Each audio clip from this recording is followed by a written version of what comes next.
మహాత్మా గాంధీ పేరును అవమానించిన కేంద్ర ప్రభుత్వం మహాత్మా గాంధీ జాతీయ గ్రామీణ ఉపాధి హామీ పథకాన్ని యథాతథంగా కొనసాగాలి. మహాత్మా గాంధీ పేరును యథాతథంగా కొనసాగించాలి.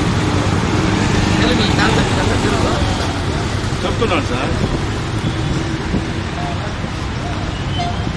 జాతీయ గ్రామీణ ఉపాధి హామీ చట్టాన్ని యథాతథంగా కొనసాగించాలి. మహాత్మా గాంధీ జాతీయ గ్రామీణ ఉపాధి హామీ చట్టాన్ని యథాతథంగా కొనసాగించాలి. మహాత్మా గాంధీ జాతీయ గ్రామీణ ఉపాధి హామీ చట్టాన్ని యథాతథంగా కొనసాగించాలి. మహాత్మా గాంధీ పేరు మార్చిన మోడీ ప్రభుత్వం మహాత్మా గాంధీ జాతీయ మహాత్మా గాంధీ పేరు మార్చిన మోడీ ప్రభుత్వం మహాత్మా గాంధీ పేరు అవమానించిన మోడీ ప్రభుత్వం మహాత్మా గాంధీ చట్టాన్ని మహాత్మా గాంధీ చట్టాన్ని మహాత్మా గాంధీ చట్టాన్ని వర్ధిల్లాలి భారత కమ్యూనిస్ట్ పార్టీ.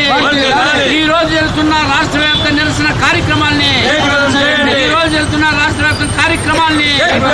ఉపాధి హామీ జరుగుతున్న 4వ సంవత్సరంలో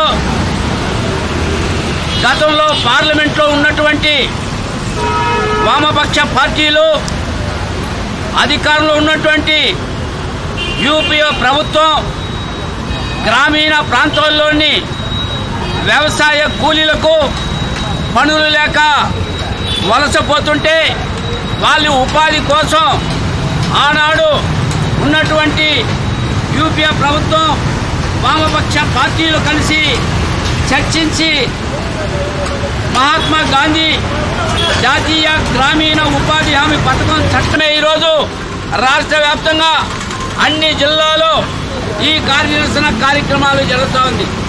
ఈ యొక్క ఉద్దేశం ఈ యొక్క మహాత్మా గాంధీ జాతీయ గ్రామీణ ఉపాధి హామీ పథకాన్ని యథాతథంగా కొనసాగించాలని గతంలో ఏదైతే ఈ పథకంలో చట్టం తీసుకొచ్చడాన్ని కూడా అట్టే కొనసాగించాలని ప్రతి గ్రామంలో 200 రోజులు పని కల్పించాలని అదేవిధంగా రోజుకి 700 రూపాయలు కూలి ఇవ్వాలని వేసవి కాలంలో వాళ్ళకి గుడారాలు వేయించాలని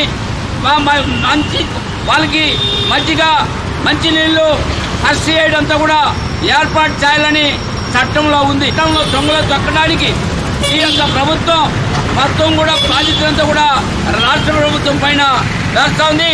ఈ రాష్ట్ర ప్రభుత్వం ఇప్పటికే నష్టాల్లో ఉంది, ఆర్థికంగా ఇబ్బందులు ఉండాలని చెప్తూ ఈరోజు ఈ యొక్క పథకాన్ని రాష్ట్రమే బాధ్యత తీసుకోవాలంటే ఈ యొక్క పథకాన్ని నిర్వీర్యం చేయడం తప్ప వేరే కాదనేది కూడా భారత కమ్యూనిస్ట్ పార్టీగా మేము చెప్పదలుచుకుని అదేవిధంగా అమలు చేయాలని కూడా మేము డిమాండ్ చేస్తున్నాం.